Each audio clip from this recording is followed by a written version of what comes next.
হাসরের দিন জাহান্নাম দেখার পর কাফেররা স্পষ্ট বুঝতে পারবে ও বিশ্বাস করবে যে তারা জাহান্নামে পতিত হচ্ছেই, তাদের বাঁচার কোনো উপায় নেই। জাহান্নাম দেখার পর তারা আল্লাহর কাছে আবেদন করবে, আমাদেরকে দুনিয়ায় পাঠিয়ে দিন, আমরা দুনিয়ায় গিয়ে সৎ কাজ করব। কিন্তু তখন তাদের এই আকুতি, কান্না ও আবেদন কোনো কাজে আসবে না। আল্লাহ তাদের ক্ষমা করবেন না। কাফেরদের এই পরিস্থিতির কথা পবিত্র কোরআনে বর্ণিত হয়েছে।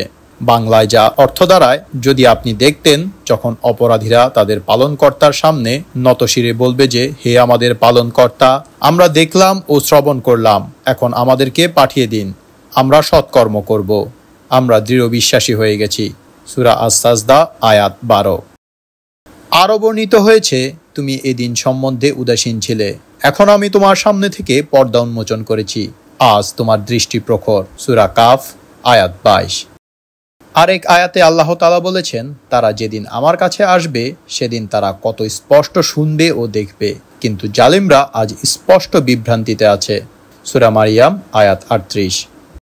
এক হাদিসে রাসূলুল্লাহ সাল্লাল্লাহু আলাইহি ওয়াসাল্লাম বলেছেন, কিয়ামতের দিনের সময় কাফেরের জন্য 50,000 বছর নির্ধারণ করা হবে, আর কাফের 40 বছরের রাস্তা থেকে জাহান্নাম দেখে নিশ্চিত হয়ে যাবে যে সে তাতে পতিত হচ্ছে।